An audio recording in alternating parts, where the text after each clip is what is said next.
नमस्कार दोस्तों, मैं हूं श्यामवीर सिंह और इस समय आप देख रहे हैं हमारा चैनल जैसलमेर की गलियां। दोस्तों, आज मैं आपको लेकर चलता हूं जैसलमेर के रेगिस्तान में। जैसलमेर से 25 किलोमीटर दूर एक गांव घुमाने के लिए ले जा रहा हूं और यहां से वो गांव है 25 किलोमीटर जैसलमेर से। और ये आप देख रहे होंगे, ये सड़क है, सिंगल सड़क लाइन है, क्योंकि डेजर्ट में आबादी बहुत कम है, लोगों का आना जाना बहुत कम होता है। ज़्यादातर गांव वाले गांव से दूध लेकर के आते हैं, जैसलमेर बेच करके वापस चले जाते हैं। मोटरसाइकिलें इक्का दुक्का या एक या दो बस चलती हैं। सुबह शहर से गांव की तरफ जाएगी और शाम के समय या गांव से एक बस जैसलमेर आती है, और एक सुबह गांव से जो बस आती है वो शहर की तरफ, और शहर में लोग सामान खरीद करके वापस गांव लौट जाते हैं। यही दिनचर्या चलती रहती है। चारों तरफ अभी थोड़ी बरसात हो गई है तो वहाँ पर थोड़ी सी घास आपको दिख रही होगी। इसी घास के सहारे यहाँ के पशु जीवित रहते हैं और यहाँ पशुपालन बहुत होता है। खेती बाड़ी तो बहुत कम होती है। खेती बाड़ी हमको देखनी है तो बहुत दूर जाना पड़ेगा। तो अब हम गांव पहुँच गए। शहर से 25 किलोमीटर दूर ये गांव है, भू गांव है। तो गांव के बाहर एक हमको ये दुकान नज़र आ रही है, तो हम इस दुकान पे रुकेंगे और रुकने के बाद हम जानेंगे गांव से। खेत भी दिखाएंगे आपको कितनी दूर है यहाँ से। तो ये दुकान है ये गांव के बाहर, और गांव वालों के लिए छोटा मोटा सामान यहाँ से सब कुछ मिल जाता है। और ये सड़क से कोई अगर गुजरता है, पानी वगैरह की बोतल किसी को ज़रूरत पड़ती है तो यहाँ से वो लेकर के आगे चले जाते हैं। और यहाँ से इन कारों में कोई कुछ पैसे वाले होते हैं लोग, उनके पास गांव में आजकल कारें भी होती हैं।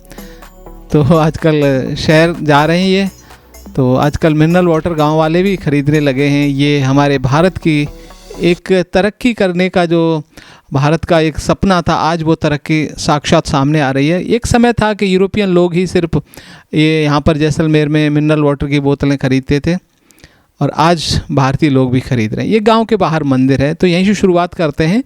ये इंदर बाई शाह का मंदिर है। तो गांव के बाहर मंदिर बहुत सारे होते हैं, लोग श्रद्धा रखते हैं भगवान में। तो ये इंदर बाई शाह का मंदिर, पास में ही तालाब है। तालाब जरूरी है, बिना तालाब के गांव वालों का गुजारा नहीं हो सकता।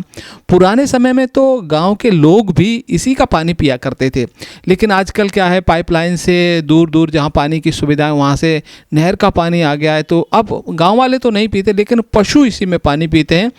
तो दिन भर यहाँ जंगल में पशु घूमते रहते हैं, और दोपहर का समय है अभी, तो पशु कुछ यहाँ तालाब के किनारे आपको विश्राम करते हुए नज़र आएंगे। ये गाय हैं, विश्राम कर रही हैं। थोड़ा सा धूप कम होगी तो ये वापस जंगल में घास चरने के लिए निकल जाए। ये खेजड़ी का वृक्ष है, बहुत विशाल, और ये पास में ये शिव मंदिर है। और ये जो बना है, लोग कुछ गोट वगैरह करते हैं, यानी कोई पार्टी वगैरह, तो इसी तालाब के किनारे बहुत रमणीक स्थल है।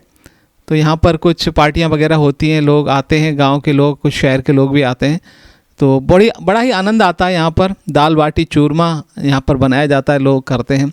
और ये भूरिया बाबा का मंदिर, भूरिया बाबा यहाँ के प्रसिद्ध लोक देवता हैं। और ये गांव वालों से बात की हमने। कुमार है, मैं निवासी भू का हूँ, और मेरा पिताजी का नाम है भू, अपने मानका राम जी नाम है। मेघवाल से हूँ और मेघवाल समाज से जुड़ा हुआ हूँ। और मैं आज तक भी किसी के सामने भी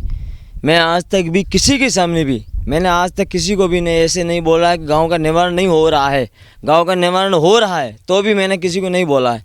और तो भी ये तालाब के अंदर ठंडा वगैरह कुछ भी और दारू वगैरह सब पी रहे हैं लोग, और तो भी ये लोग नहीं मान रहे हैं। और तालाब के अंदर और पशु पंछी वगैरह कोई भी पानी पीने आते हैं तो भी लोग वगैरह कुछ करते हैं, तो और ठंडा पानी भी बिखेर रहे हैं, और दारू वगैरह तो भी पी रहे हैं। उनका भी कहने वाला कोई इंसान है नहीं। और मैं किसी को कहना यही भी चाहता हूँ कि अगर जब दारू पीना है तो अपने घर के अंदर पिए। अगर पीना है तो ये तालाब के ऊपर पाल के अंदर जो कोई भी पिएगा तो उसके कोई भी कानूनी कार्रवाई लगेगी। ठीक सर। गांव में पानी मीठा निकलता है, और गांव के अंदर पानी अगर हमारे भू गांव के अंदर बहुत ही मीठा पानी की व्यवस्था है और घरों घर नल भी लगा हुआ है, मगर तो भी हमारे गांव के अंदर इतना इंसान भी मतलब इतना खो गया है कि इंसानियत कोई चीज़ का जानता भी नहीं है। तो ये महाशय थे, इनसे हमने बात की थी। तो हम जानना तो इनसे गांव के बारे में चाह रहे थे कि गांव कैसा है, बताइए क्या क्या सुविधाएं। लेकिन ये महाशय तो शिकायत करना शुरू कर दिया। इनकी शिकायत थी कि तालाब है यहाँ पर, उसमें लोग पानी पहले पिया करते थे, अभी पशु पीते हैं, यहाँ लोग बोतलें पानी की डाल देते हैं और दारू वगैरह पीते हैं तालाब के किनारे बैठ के। वहाँ पर मंदिर हैं, तो ये शिकायत करनी शुरू कर दी। खैर क्या कुछ कह रहे थे, ज़्यादा मेरी कुछ समझ में नहीं आया, बस इतना ही समझ में आया कि ये शिकायत कर रहे थे हमसे। तो ये गांव है, देखिए गांव देख रहे होंगे कि पुराने समय में तो ये गांव में झोंपड़ियां हुआ करती थी, अब समय बदल गया, पक्के घर बन गए। अब हम इस कार में सफ़र करेंगे 3 किलोमीटर।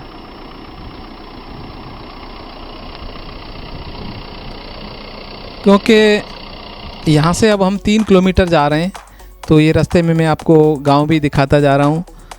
तो जो जहाँ पर हम जा रहे हैं वहाँ पर अब हम अपनी गाड़ी इस्तेमाल नहीं कर सकते, क्योंकि जो हम गुजरेंगे वो एकदम डेजर्ट बहुत है, रेत बहुत है, तो हमारी गाड़ी वहाँ से नहीं निकल सकती। जो रात दिन जो उस रास्ते से गुजरते हैं लोग, ये हमारे मित्र हैं, उनकी गाड़ी है, वो हमको लेके जा रहे हैं, तो वो गाड़ी चला सकते हैं। और तो इसीलिए हमने अपनी गाड़ी यहाँ पर खड़ी करके हम उनकी गाड़ी में जा रहे हैं। बिल्कुल डेजर्ट के बीच से हम गुजरते हुए, जंगल है पूरा, आप देख रहे होंगे। खेजड़ी के वृक्ष, एक आध दो जाल के वृक्ष आपको नज़र आएंगे, बाकी कुछ भी नज़र नहीं आएगा, बहुत रेत है आपको। ये डेजर्ट है, डेजर्ट के बीच में से गाड़ी अगर थोड़ी सी भी स्लो स्पीड हो गई तो फिर गाड़ी को निकालना बहुत मुश्किल होता है। तो गाड़ी की एक रेगुलर स्पीड में गाड़ी चलेगी तभी इस रेत के ऊपर से निकल सकती है, क्योंकि रास्ता कच्चा है बिल्कुल। रेत के ऊपर से हम, एक लीक होती है गाड़ियाँ जहाँ से गुजरती हैं, तो उसी लीक पर हम जा रहे हैं, और लीक से थोड़ा इधर उधर जाओ तो फिर गाड़ी फंस जाएगी, निकलना बहुत मुश्किल। तो इस गाड़ी के द्वारा, ये गांव से 3 किलोमीटर है जहाँ पर हम जा रहे हैं, उस खेत के ऊपर। और उस खेत में, ये हमारे मित्र का खेत है, ये हमको लेके जा रहे हैं। ये वहाँ पर हमको दिखाएंगे कि क्या क्या फसल उगाई है और क्या क्या वहाँ पर हम करते हैं थोड़ा दूर। लेकिन इस जंगल में किसान खेत बहुत कम है, तो इक्का दिक्का कोई हमको कभी नज़र आएगा कोई, बाकी ये पूरा खाली पड़ा एरिया। तो हमको दूर दूर तक कहीं इंसान नज़र नहीं आते हैं। आपको रेत के जो टीले कुछ नज़र ज़रूर आएंगे, और जाल के वृक्ष यहाँ पर ज़रूर मिलाएंगे, कटीली झाड़ियाँ होती हैं वही नज़र आती हैं।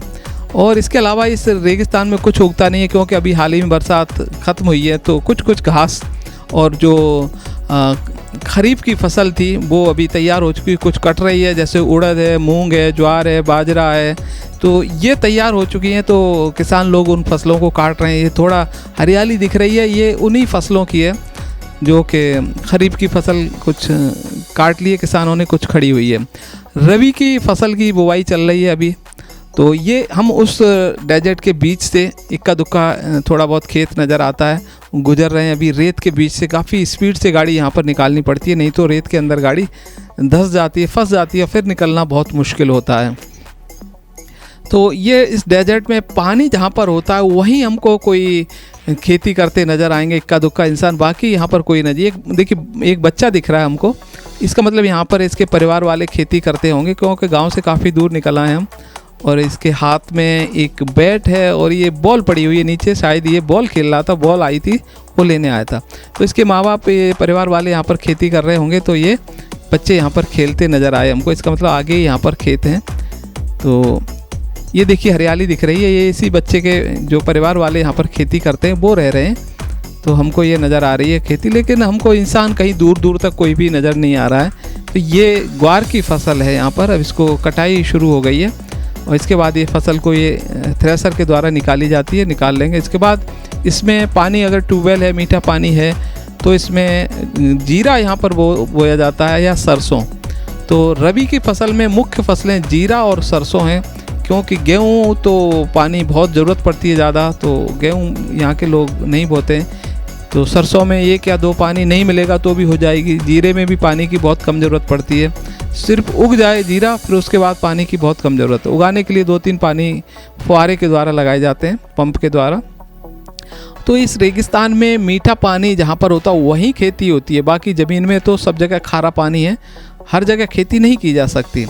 बाकी जो खरीफ की फसलें होती हैं उसमें जो बरसात पे निर्भर हैं तो वो फसलें ज़रूर बो लेते हैं। तो अब हम पहुंच गए हैं खेत पे, तो ये हरियाली नज़र आ रही है, ये खेत है जहाँ पर हमको पहुंचना था, यहीं पर हमको आना है। और ये ग्वार की फसल खड़ी हुई है, मतीरे हैं, चीपड़ी हैं, इसके अंदर नीचे बहुत सारी चीज़ें हमको नज़र आ रही हैं। और ये फसलें हैं कुछ काटी हुई यहाँ पर पड़ी हैं, और अब यहीं पर रुकेंगे, हम आपको दिखाएंगे यहाँ पर क्या क्या फसलें उगाते हैं। ये ग्वार की फसल काट के यहाँ पर रखी है, सूख जाएगी फिर थ्रेसर से निकालेंगे इसको। ये ग्वार है ये, तो ये खरीफ की फसल में ग्वार ज़्यादा होता है, ज्वार भी होता है, बाजरा मूंग होती है। थ्रेसर लेके आए और ये फसल इसको निकालने के लिए, तो इससे ये अभी ग्वार तो गीला था, अभी नहीं निकालेंगे, लेकिन ये मूंग की फसल निकालेंगे। मूंग काटने के बाद 5-10 दिन तक उसको छोड़ देते हैं, सूख जाती, फिर इस थ्रेसर से निकालते हैं। तो ये थ्रेसर लेकर आए, इससे ये फसल निकालेंगे मूंग की। लेकिन अभी लंच का समय हो गया है, तो अभी ये दोपहर का समय है अभी, तो ये मज़दूर लोग हैं और किसान हैं साथ में, तो अभी लंच करेंगे और लंच के बाद में फिर थ्रेसर चालू करेंगे। मैं थ्रेसर दिखाता हूँ, यहाँ से डालते हैं फसल को, ये खींचती है और फिर यहाँ से बाहर निकलता है इसका चारा, और जो दाने होते हैं वो इसके नीचे मिलेंगे हमको, जो छटने लगे रहते हैं वो छांट के एकदम क्लीन करके हमको फसल को नीचे। ये मूंग की फसल है, तो मूंग निकालेंगे अभी। तो हम चलते हैं, ये लंच करेंगे यहाँ पर थोड़ी दूर पर, ये ट्यूबवेल है देखिए, और यहीं ये ट्यूबवेल लगा हुआ है, इसी का पानी पीते हैं, इसी से ये फसलें उगाते हैं। और यहीं पर ये कमरा बना हुआ है, एक ये कमरा दिखाता हूँ आपको। ये पानी की व्यवस्था पीने के लिए इसमें ड्रम में पानी भर लेते हैं, ये कमरा है, यहाँ पर ये रहते हैं रहने के लिए। और साथ में एक किचन है, तो यहाँ पर एक खाना अभी बनाया हुआ है, खाना खाएंगे। ये किचन के अंदर खाना बनाते हैं, उनके परिवार वाले रहते हैं। तो देखिए खाना यहाँ पर बन रहा है, और साथ में एक लड़का खाना भी खा रहा है। तो खाना खाने के बाद थ्रेसर ये चालू करेंगे, फिर हम आपको दिखाएंगे कैसे मूंग की फसल निकालते हैं। खाने में क्या क्या खाते हैं देखिए, एक तो छाछ बहुत ज़रूरी होती है राजस्थान में, बाजरी की रोटी चूर के खाते हैं, छाछ डाल करके, मिर्ची तेल में फ्राई कर लेते हैं थोड़ी सी, और काचरी की सब्ज़ी, ग्वार की सब्ज़ी, गट्टे की सब्ज़ी, ये गट्टे की सब्ज़ी है, मिर्ची है, छाछ है, तो ये चूर के इसमें डाल के और फिर खाए जाते हैं। तो बड़े बुजुर्ग लोग होते हैं वो बाहर बैठ के खाना खाते हैं, और वो इनके बच्चे थे वो अंदर बैठ के खाना खा रहे थे। तो ये जब तक ये खाना खाते हैं, मैं आसपास कैसा है वो दिखा देता हूँ। तो ये खेत हैं, तो इसमें अभी रबी की फसल की बुवाई हो रही है, जिसमें सरसों और मुख्य रूप से जीरा बोया हुआ है। तो सरसों तो थोड़ी थोड़ी उग रही है, लेकिन अभी दिखाई नहीं देगी, कैमरे में नहीं आएगी, बहुत छोटी है। जीरा भी नहीं उगा है, जीरा उगने में थोड़ा सा समय लगा। ये फुहारे से ये सिंचाई की जाती है, क्योंकि रेतीली ज़मीन है, अगर हम खुला पानी छोड़ देंगे तो पानी नीचे चला जाएगा। तो ये लंच करके वापस आ गए सारे लोग, और अब ये थ्रेसर चालू करेंगे, ये मूंग की फसल निकालने का प्रयास निकालेंगे ये। तो ये थ्रेसर दूसरे गांव से मंगाई हुई है, क्योंकि इनके पास ट्रैक्टर है लेकिन थ्रेसर नहीं है। इसका जो चार्ज इन्होंने बताया था हमें कि 1 घंटे का 1000 रुपये ट्रैक्टर वाला लेगा, और 1 घंटे में शायद 10-12 क्विंटल ये ग्वार या मूंग जो भी है वो निकाल के दे के चला जाता है। फसल 1 घंटे में 10-12 बोरी तक निकल जाती है। तो अभी ये थ्रेसर चालू कर दिया है इन्होंने। मैं आपको दिखाता हूँ नज़दीक से कैसे थ्रेसर काम करती है, कैसे फसल इसमें डालते हैं। इधर से तो वो चारा निकलेगा इसका मूंग का, और इधर से ये फसल निकलेगी नीचे से, इसके छटने लगे रहते हैं। पीछे से जो थ्रेसर के वहाँ से जो फसल होती है वो डालते हैं। हाथ से नहीं डाल सकते, क्योंकि वो बहुत ख़तरनाक जगह है, हाथ फंस जाए तो दुर्घटना हो सकती है। इसीलिए उसको उससे एक विशेष यंत्र होता है, उससे इसको डाला जाता है फसल को। और ये कहीं अगर ये फंस जाए बीच में कचरा वचरा, तो निकालने के लिए प्रयास कर रहे हैं। तो उससे क्या है, जो दाने होते हैं कहीं अटक नहीं जाए। तो ये अभी यहाँ पर दाने नीचे गिरते हैं उधर से, और फिर इनको बोरियों में भर लिया जाता है। तो पहले तो बहुत मुश्किल होता था, पशुओं से ये निकालते थे। देखो ये फसल डाल रहा है यहाँ से, और वो अपने आप खींच लेती है। इसमें डालते जाओ, इससे हाथ दूर रखने पड़ते हैं, इसमें डालते जाते हैं और ये फसल खींचती जाती है। चारा अलग कर देगी, दाना अलग कर देगी। तो काफ़ी मेहनत का काम होता है ये। और ये मूंग की फसल है, तो मूंग जो हम दाल खाते हैं, किस तरह से खेतों में उगाने के बाद और ये थ्रेसर के निकलने के बाद आपके घर तक पहुंचती है, ये पूरा आप देख सकते हैं कितनी मेहनत लगती है इसमें। पहले बोया जाता है, सिंचाई की जाती है, कटाई की जाती है, थ्रेसर से मडाई की जाती है और फिर इसको जो निकलती है वो मिल में जाती है, वहाँ दाल बनती है, तब हमारे घरों तक ये दाल पहुँचती है। तो ये किसान ये पूरा ये फसल है निकाल लेंगे अब, और जो फसल निकलने के बाद कितनी होगी मैं दिखाऊंगा। अब ये दाने दिखाता हूँ आपको, दाने यहाँ से निकलते हुए आपको दिखाई देंगे। जो ये देखिए यहाँ से ये दाने निकलना, उधर चारा पीछे, और यहाँ से ये हाथ से कुछ कचरा अटक गया है तो ये हाथ से कचरा निकालने की ये दाने गिर रहे हैं मूंग के। देखिए ऐसे इकट्ठे करते जाते हैं और इसको फिर एक जो जूट का कट्टा होता है उसमें भर लेते हैं या प्लास्टिक के कट्टे में। ये देखो ये छटना है, इससे साफ़ होकर के एकदम से क्लीन होकर के निकलती है। तो इस थ्रेसर को ट्रैक्टर से कनेक्ट करके ट्रैक्टर को स्टार्ट कर देते हैं, इसी की पावर से ये थ्रेसर चलता है। तो ये थ्रेसर मैं आज आपको दिखा रहा हूँ। तो ये मूंग की फसल में चारा इधर से निकल रहा, वो भी दिखा देता हूँ आपको। यहाँ से ये चारा फेंकती है, जो इसका कचरा होता है दाने उधर, और कचरा नहीं है किसानों के लिए, ये पशुओं के लिए हो जाता है ये, और दुधारू पशुओं के लिए मूंग का चारा होता है, काफ़ी पौष्टिक होता है, जिससे ये, और मूंग हम दाल के रूप में खाते हैं, इसका चारा बचता है वो पशुओं के लिए हो जाता है। तो यहाँ से ये चारा इकट्ठा कर लेंगे और इसको, पशु नहीं होते तो ये किसान लोग बेच देते हैं, जिनके पशु होते हैं वो इसको ख़रीद के ले जाते हैं। तो ये चारा यहाँ पर इकट्ठा हो गया है, आप देख रहे होंगे। तो आज मैंने दोस्तों आपको रेगिस्तान में खेती कैसे करते हैं लोग, कैसे जीवन यापन करते हैं, कितना कठिन होता है इनका रेगिस्तान में जीवन। जिस गाड़ी से हम आए थे वो गाड़ी ये खड़ी है, अब इसी से हम वापस जाएंगे। आज मैंने आपको ये सब कुछ दिखाया।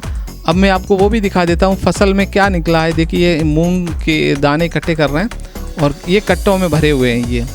तो 1 घंटे लगभग थ्रेसर चला है, तो 10-12 कट्टे ये आपको दिखाई दे रहे होंगे मूंग, जो ये निकाल के इन्होंने तैयार किए हैं। तो दोस्तों आज मैंने ये आपको गांव, तालाब, पशु और कहाँ से गुजरते हैं रेगिस्तान, पूरा मैंने आपको दिखाया। और आप देखते रहें हमारा चैनल, ऐसे ही गांव जो रेगिस्तान के हैं मैं आपको दिखाता रहूँगा, उनकी शेयर कराता रहूँगा। और अब मैं आपसे चाहूँगा इजाज़त। अब हम वापस जैसलमेर जाएंगे यहाँ से। तो जैसलमेर जहाँ पहुँचने में भी हमको लगभग 1-1.5 घंटा लग जाएगा, यहाँ से काफ़ी दूर है। धन्यवाद आपका।